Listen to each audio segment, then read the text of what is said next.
Olá, seja bem-vindo ao Cidade Viva e no programa de hoje a gente vai te apresentar um importante centro de formação de profissionais da arte aqui da cidade.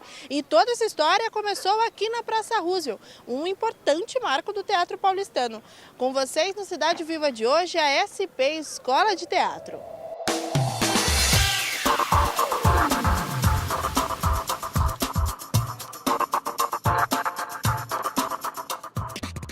No início da década de 1960, foi inaugurado na Praça Roosevelt um cinema lendário que agitou o cenário cultural por aqui, o Cine Biju, que virou ponto de encontro de grandes artistas de todas as áreas. Nos anos 80, a praça passou por um intenso processo de degradação, interrompido pela instalação de grandes grupos de teatro que resistem por aqui até hoje. Os grupos Sátiros e Palapatões são bons exemplos disso. Foram desses grupos que saíram as primeiras sementes do que se tornaria a SP Escola de Teatro. Vários atores que se reuniam na Roosevelt gostavam de debater sobre o formato ideal para uma escola de teatro. Bom, e quem vai ajudar a gente a entender um pouco esse espaço é o Hugo Pozzolo. Ele é coordenador do curso de atuação e faz parte do Palapatões, que já diz também muita coisa, né, Hugo? Obrigada por estar aqui com a gente hoje. Eu que agradeço a oportunidade de contar um pouco do que é a SP Escola de Teatro.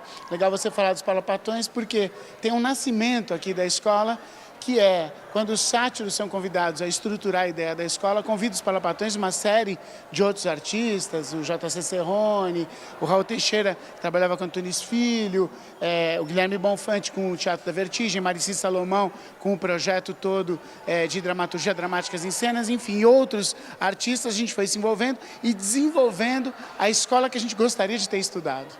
É bacana até a gente falar, a gente abriu esse programa falando da Praça Roosevelt, vocês estão vendo a Praça Roosevelt lá no fundo com um burburinho que é bem típico daqui.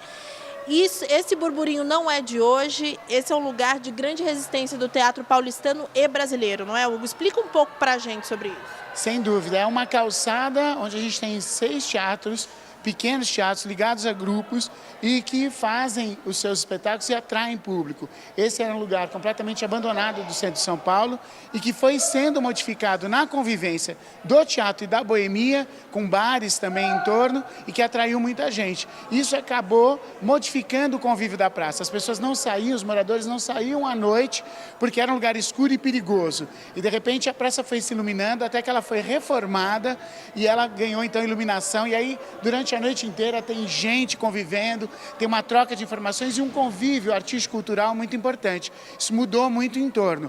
Ao mesmo tempo que a gente sente essa transformação e a gente conseguiu fazer a escola de teatro aqui, o que é uma conquista também desse movimento, a gente sente também uma pressão contrária. Especulação imobiliária, acabou valorizando o lugar, gente querendo tirar os teatros e os bares daqui.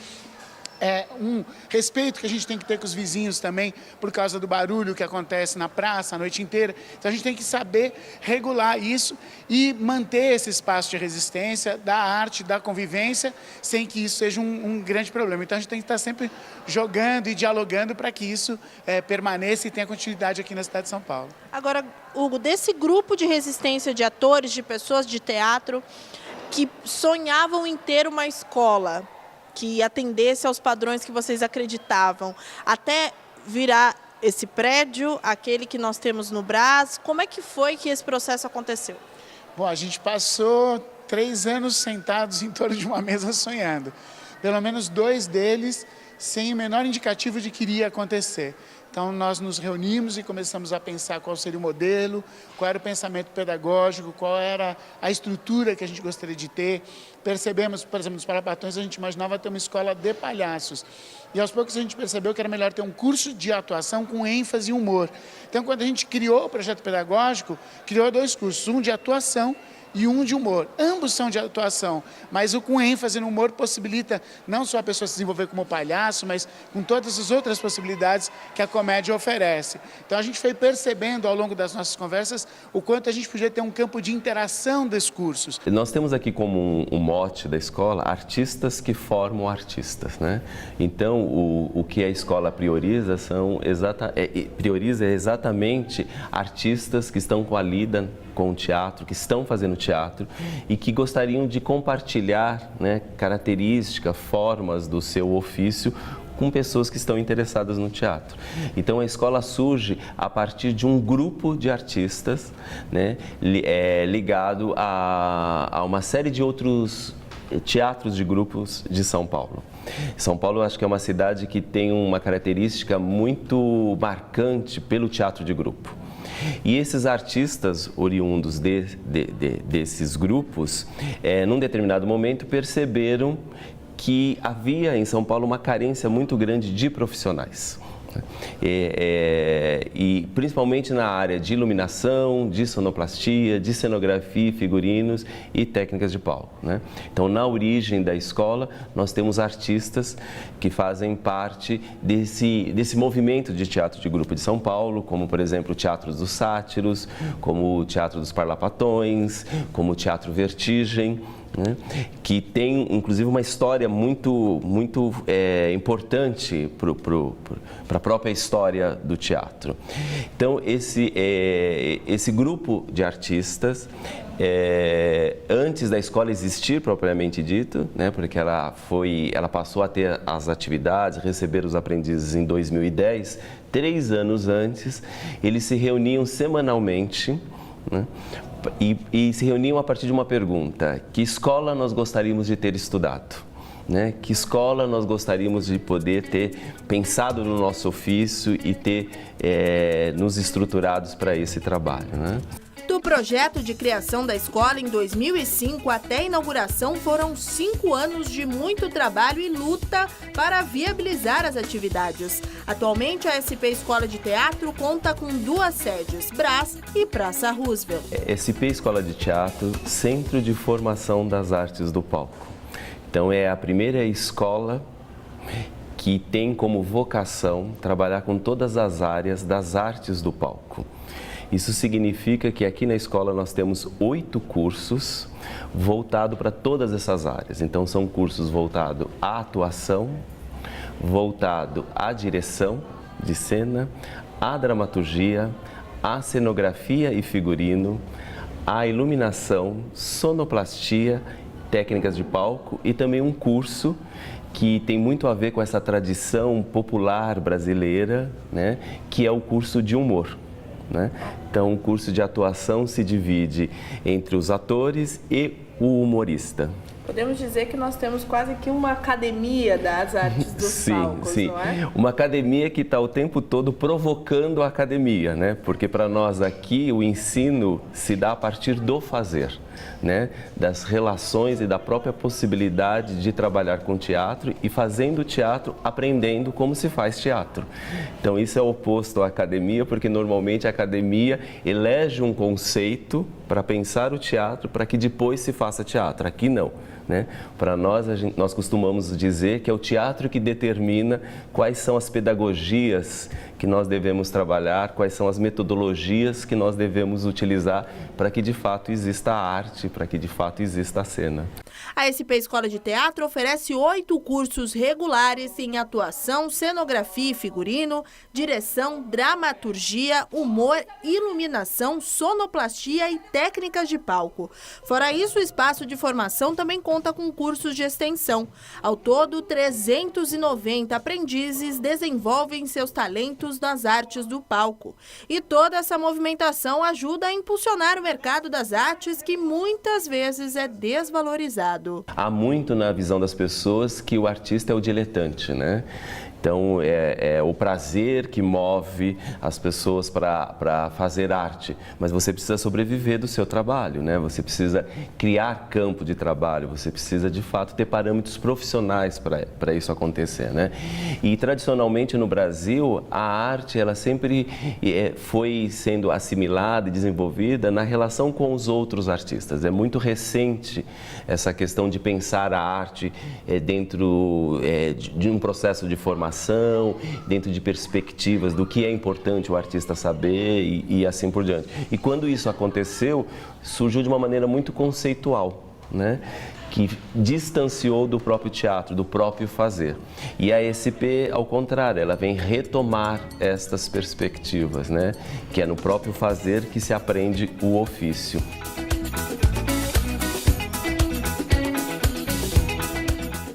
Na sede do Brás, a arquitetura e a imponência do casarão são espetáculos à parte. Bom, mas não dá para começar a contar a história aqui da SP Escola de Teatro sem falar da sede desse lugar, que é um casarão maravilhoso. E quem vai ajudar a gente aqui no Cidade Viva a falar um pouco sobre essa construção é a Diana Danon, do Condefat. Ela cuidou aqui da restauração, de todo o processo aqui da casa, não é isso? Foi. Tá bom. Diana, muito obrigada por você ajudar a gente. Está sendo um prazer para nós contar um pouco a história desse prédio, que é a antiga Escola Normal do Brás. O projeto é de 1911, de Sabater, e faz parte e ficou pronto em 1913. É um documento vivo dos ideais da Primeira República, quando se separou o ensino laico, o ensino religioso, para o ensino laico. Esse lugar que a gente está aqui agora é uma espécie de pátio, né, da construção. Só para vocês entenderem um pouco de barulho, um pouco de pessoas transitando aqui que está rolando, são atividades simultâneas que acontecem o tempo todo aqui na escola, tá? Então não estranhem. Diana, falando um pouco da construção, você adiantou para a gente que esse prédio era uma escola em 1911. Conta um pouco da função que ele teve nesse período. O projeto é de 1911 e a construção terminou em 1913 e representa os ideais modernos da época dos intelectuais brasileiros que trouxeram ideias da França, de um programa pedagógico revolucionário para a época, a educação, uma educação pública para todos, incluindo toda a sociedade, os moradores, as pessoas do bairro, e chamando todos para a escola, e que a escola funcionasse muito além dos seus limites, muito além dos muros. Que fosse um local de encontro com espaços assim comunitários, como tem aqui esse corredor em volta de um pátio interno. Se propiciou muito auditórios, biblioteca, laboratório, psicologia experimental, departamento dentário, e propiciando que esses espaços fossem usados por toda a sociedade, os moradores do bairro, e difundindo conhecimentos, cultura. Por isso que é tão importante que seja usado atualmente por uma escola de teatro, que é o próprio DNA do projeto, do ideal, da concepção desse projeto. Ele é um marco dentro da cidade, que tem na sua origem essa perspectiva de pensar o ensino de outra maneira. A própria configuração geográfica, arquitetônica aqui do prédio é uma relação agregadora. Nós costumamos dizer que quando nós transitamos por aqui, nós encontramos com todo mundo, né? E é um prédio que é aberto ao diálogo, à relação com as pessoas. E isso é parte do teatro. Se você está gostando de conhecer o trabalho da SP Escola de Teatro, fica por aí que o Cidade Viva vai para o intervalo rápido, mas a gente volta já já.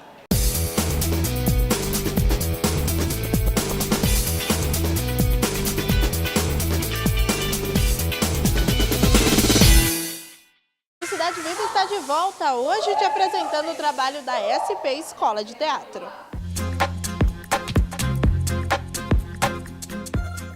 Nas duas sedes da escola, muito trabalho. E não é à toa. Para movimentar todo o trabalho de formação dos alunos, a escola tem mais de 15 coordenadores e 80 artistas que são convidados semestralmente para acompanhar o desenvolvimento dos aprendizes. Para poder dizer que é um profissional formado nos cursos regulares da SP Escola de Teatro, um aprendiz não passa menos de 2 anos frequentando aulas de terça a sábado. O Rodrigo saía todo dia do Itaim Paulista para frequentar as aulas de cenografia e figurino. Eu, quanto artista periférico, acho que a cultura em si tem que ficar mais ampla, é muito precária ainda. Eu descobri a SP, por exemplo, pela Fábrica de Cultura, mas lá na minha região sempre comento com os meus amigos, na escola, que existe curso gratuito, porque eu acredito assim, que o teatro é muito distante da realidade de onde eu venho, assim. E eu falo para eles, é gratuito, tem um processo seletivo, é só ter força de vontade, mas tem muitas pessoas que não tentam por pensar que é pago. Às vezes pensa que o teatro, a dança, ou qualquer mundo artístico, o acesso é difícil. Sim, o acesso é difícil, mas acho que a gente tem que tentar e colocar as caras mesmo. Nós recebemos semestralmente por volta de 390 aprendizes, então nós temos uma trajetória aí bastante grande. Boa parte do que a gente vê em produções ligadas ao SESC, às outras produções artísticas da cidade, nós temos já presente aprendizes que estão lá, né? Nós costumamos chamar aqui de aprendizes as pessoas que estão em processo de formação. É um trabalho que envolve muitas pessoas, porque nós temos, além desses aprendizes que passam pela escola por 4 módulos, então são 2 anos de experiência.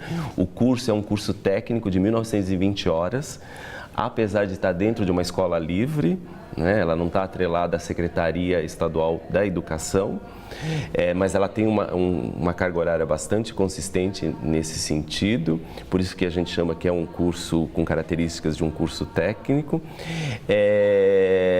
E estão envolvidos nesse processo também, além de uma equipe de 15 pessoas que são coordenadores e formadores, ou seja, artistas que acompanham toda essa trajetória dos aprendizes, mais de 80 artistas que são convidados semestralmente para estar conosco, né? Então é uma formação que envolve muitas pessoas, muitas provocações de diversas áreas, de diversos lugares.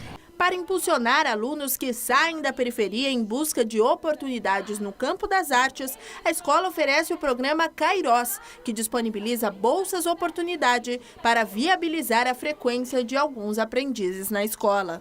A escola também tem um setor que nós chamamos de programa Kairos, né? Inspirado no Deus Kairos, no Deus da oportunidade, que é exatamente criar um campo de possibilidade de inserção profissional, de oportunidades. Então, dentro dessa área do Kairos, nós temos um programa de intercâmbio. Então, muitos dos nossos aprendizes têm tido a oportunidade de estar em contato com outras instituições, entre elas, por exemplo, a Suécia, que é uma parceira nossa já há muito tempo, de uma academia tradicional de teatro. A Finlândia também tem estado conosco. A escola já surgiu, para você ter uma noção, os nossos módulos, eles têm como nome cores, e são as cores das linhas do metrô, porque a gente divulgou e sempre divulga a escola na periferia, para buscar um percurso desse aprendiz para que ele venha ao centro. E também numa questão que a gente foi buscar, que é para além da cota étnica, a gente ter também a relação de atrair o aprendiz para que ele discuta essa questão. Não é só você abrir uma cota, recebeu e ali está resolvido o problema. Não, ali é só o princípio de uma discussão. A discussão é realmente levada para os palcos. Nós acompanhamos um trabalho de finalização de módulo que por aqui é chamado de experimento. Alunos de vários cursos se reúnem para montarem uma cena de aproximadamente meia hora. E aí tudo precisa ser como uma peça de verdade. Cenário, figurino, direção e, claro, atuação. Dessa vez, os imigrantes protagonizaram os temas das montagens. Acho que as temáticas que vocês gravaram e assistiram, está evidente que a gente está tocando na questão do refugiado, na questão da mulher, na questão do sexismo. Tudo está colocado para que a gente possa estar discutindo poeticamente esses temas. Esses temas não são parte de uma bancada política que as pessoas estão fazendo na Assembleia, ao contrário, para que isso seja uma maneira de exprimir ideias, pensamentos através do teatro. Isso é completamente transformador, tanto para os aprendizes, quanto para nós que estamos nessa formação, porque nós não estamos chegando para eles com algo pronto, e sim com dúvidas e problemas que a gente joga na mesa e todos trabalhamos juntos em torno do tema. E o tema desse módulo, por exemplo, foi a questão dos refugiados no Brás, onde a gente está sediado, e isso expandiu para discussões de todas as ordens, as questões econômicas, as questões sexistas, as questões racistas, e elas foram colocadas poeticamente para a gente. Então, é bom que a gente é impactado por isso também, do ponto de vista do que os aprendizes trazem. É bacana até, a gente pôde provar isso que o Hugo está falando durante as apresentações que nós acompanhamos. Apesar de ser um projeto financiado pelo governo do estado, nós tivemos aqui uma batida forte aí de críticas, né, nas peças, Isso é bem tranquilo por aqui, né? Nós estamos em território livre, certo? Sem dúvida, eu acho que o território da arte é livre e uma escola formada por artistas jamais seria limitadora de nenhum tema. Ao contrário, a gente tem até provocativo para um entendimento maior, uma transformação da sociedade. Para que um aprendiz não entre aqui achando que vai sair para o campo das artes formado ou moldado para um mercado. Ele sai como alguém que é artista, que vai ter um ponto de vista, que vai querer transformar a sociedade, que vai questionar as coisas que são colocadas, especialmente a opressão que existe. Então, eu acho que a gente está num caminho bastante interessante, porque a gente provoca essa situação no artista e ele acaba explodindo em expressões muito significativas. Essa transformação foi confirmada pela Bárbara, uma atriz formada e que agora também completou o curso de direção aqui na escola. Bárbara destacou a imersão proposta pelo tema do trabalho. A gente teve como proposta da escola o tema Eu Refugiado e Eu Refugiada. E aí a gente passou por uma experiência dentro do Brás, que a escola também tem uma sede no Brás, né? Dentro da experiência, percorrer alguns espaços ali, ver como que esses refugiados estão ali, se a gente conseguir levantar algumas histórias ou não. Nesse período muito pequeno, a gente conseguiu vivenciar lugares, espaços. E aí, para a gente levantar a dramaturgia e disso levantar essa cena que conta um pouco a história de como surge o desejo de se ter algo e como isso influencia no coletivo. Como que o coletivo está dentro do individual, assim, como que isso gera todo um mercado de sistema, assim. O contato com o coletivo estimulado pela escola também passa por grandes profissionais. JCC Rony, considerado um dos principais cenógrafos do país, faz parte do corpo de coordenação. Sou cenógrafo e figurinista, sou arquiteto também de teatro já há quase 40 anos, vamos dizer assim. Mas depois de uns 10 anos de cenografia, eu me envolvi com essa coisa da formação, com essa atividade. Passei pelo CPT do Antunes Filho, onde eu fiquei lá há 15 anos. Depois eu criei o Espaço Cenográfico, que era um laboratório permanente de pesquisa, onde tinha um curso. E acabei sendo convidado há 9 anos atrás, a escola já tem 7, para coordenar e para organizar esses cursos aqui, né? E foi um momento muito oportuno, porque eu sempre fiz com condições muito difíceis, né? Sem um espaço adequado, sem ter os ateliês, sem ter as ferramentas, principalmente para técnicas de palco. Então eu acho que poder ter esses 2 cursos aqui, e são 8, a escola tem 8 cursos, entre eles esses 2, eu acho de extrema importância, porque é um curso gratuito, é um curso que dá uma formação de 2 anos, com aulas de terça a sábado, quer dizer, são 1.500 horas, é um curso que pode dar uma formação básica muito eficiente. E eu tenho visto que já tem saído muita gente aqui, que já está trabalhando, principalmente do curso de técnicas de palco, que é uma atividade que tem muita carência no mercado. A gente tem muita falta de técnicos, porque essa é a primeira escola de formação técnica de maquinista, diretor de cena, cenotécnico, marceneiro teatral que a gente tem no Brasil, né?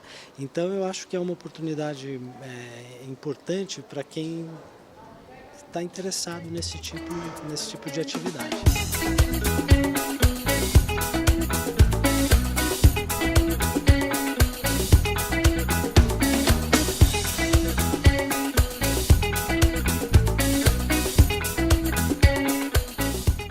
Já que a gente sabe que para manter todas essas atividades não tem como escapar, né? Precisa de dinheiro. E hoje como é que vocês conseguem essa verba? Então, nós temos um apoio significativo, que é um apoio da Secretaria Estadual da Cultura, aqui de São Paulo, né? Ela tem o apoio principal da escola, o dinheiro, a verba principal, vem daí, né? O que é fundamental, porque nós temos dito e conversado junto com a Secretaria que esta ação é para a cidade e é criar uma ação de acessibilidade para que as pessoas tenham acesso à arte, para que as pessoas possam se profissionalizar na arte. Então é uma contribuição muito grande para entender o trabalho do artista dentro de uma perspectiva de mercado de trabalho, que no Brasil nós não temos, né? Isso ainda está em construção, e essa relação com a cidade ela é fundamental para nós aqui na escola, exatamente pela essa origem do teatro de grupo e porque a escola tem uma relação com a Praça Roosevelt, né? O projeto surge de lá, boa parte das pessoas, dos artistas que aqui estão vinculados à Praça Roosevelt, e a Praça Roosevelt se alterou, né, toda a sua geografia, suas características sociais a partir da chegada dos artistas ali.